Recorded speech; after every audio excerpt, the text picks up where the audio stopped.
نبی پاک صلی اللہ تعالیٰ علیہ وسلم نے بیوی کے بارے میں پتہ کیا فرمایا؟ فرمایا جب تم نکاح کر لیتے ہو تو اپنا ایمان محفوظ کر لیتے ہو۔ اب میں اس کی شرح نہیں کرتا، آپ خود کر لیجئے گا کہ وہ ایک ایسی شخصیت ہوتی ہے کہ جس کی موجودگی میں آپ کا ایمان محفوظ ہے۔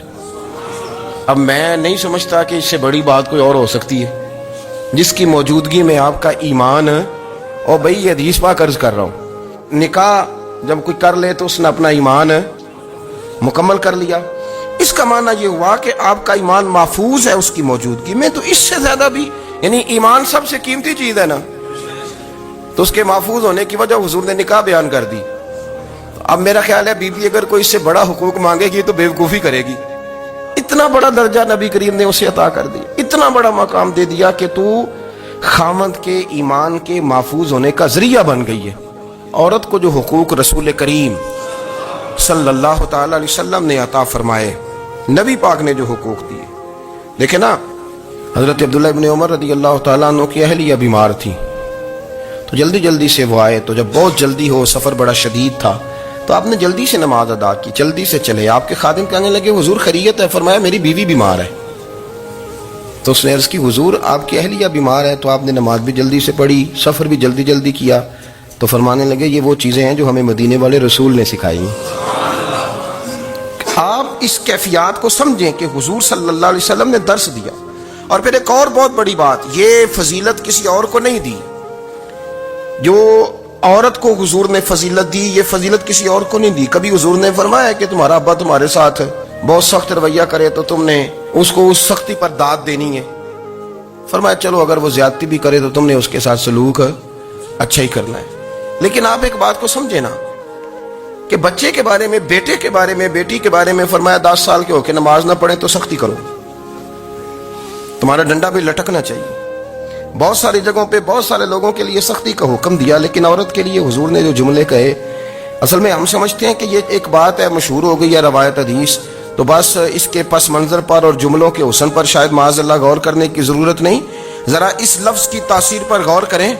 حضور نے فرمایا عورت ٹیڑھی پسلی سے پیدا کی گئی ہے، یہ ٹیڑھی ہے، تو سیدھا کرنے کی کوشش کرو گے تو ٹوٹ جائے گی۔ تو حضور پھر ہمارے لیے حکم کیا ہے؟ فرمایا جیسی ہے تم اسی کے ساتھ نبھا کرو۔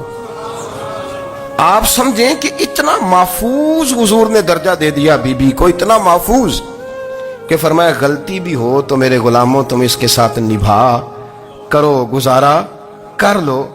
کو کیا اور حق چاہیے عورت کو، جس کو اس کی غلطیوں سمیت نبی پاک نے قبول کرنے کا حکم دے دیا، اس کی کمزوریوں سمیت قبول کر لو۔ اب اس کو اور کیا کوئی کمزوریوں سمیت قبول کرتا ہے؟ کبھی آپ دکان پہ بیٹھے ہو تو آپ کہیں بھی اس میں یہ بھی غلطی، میرے مال میں یہ بھی کمزوری ہے، یہ بھی کمزوری ہے، یہ بھی کمزوری ہے، تو کر لے قبول۔ کرتا ہے کوئی؟ کوئی شخص ایسا ہو جو کسی چیز کی کمزوریاں بیان کر کے کہیں اسے قبول کرو؟ پر رسول کریم صلی اللہ تعالی علیہ وسلم نے نا ہمیں سبق دیا، حضور نے ہمیں درس دیا، نبی پاک نے ہمیں پیغام دیا۔ فرمایا یہ ٹیڑھی ہے، سیدھی کرنے کی کوشش کرو گے تو بیچاری ٹوٹ جائے گی، تو اس کے ساتھ نبھا کر جاؤ۔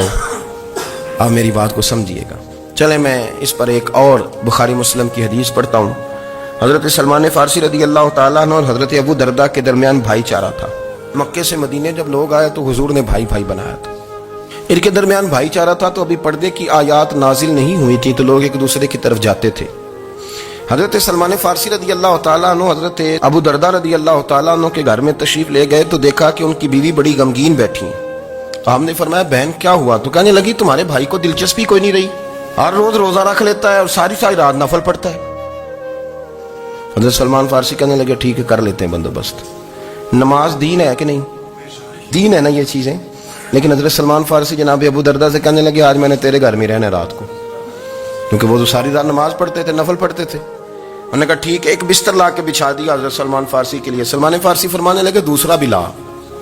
کہا وہ کیا کرنا ہے؟ فرمانے لگے تو نے بھی سونا ہے، میں نے بھی سونا ہے، تو نے بھی سونا ہے، عشاء پڑھیں گے اور پھر دونوں سوئیں گے۔ کہا میں نے تو نماز پڑھنی ہے۔ فرمایا تہجد کے وقت اٹھ کے پڑھیں گے، اللہ کے رسول بھی رات آخری حصے میں جا کے نماز پڑھتے ادھر ساتھ سلا لیا۔ وہ تھوڑی کو دیر سوئے، اب عادت تھی ساری رات اٹھنے کی، ذرا اٹھنے لگے بستر سے تو حضرت سلمان فارسی فرمایا چپ کر کے سو جا، وہ بڑی رات پڑی ہوئی، چپ کر کے سو جا۔ وہ لیٹ گئے، پھر اٹھنے لگے تو فرمایا سو جا چپ کر کے، بڑا ٹائم ہے۔ سحری کے وقت اٹھے، نفل پڑھے، ان کا ارادہ تھا روزہ رکھنے کا، تو فرمانے لگے کل رکھا تھا نا،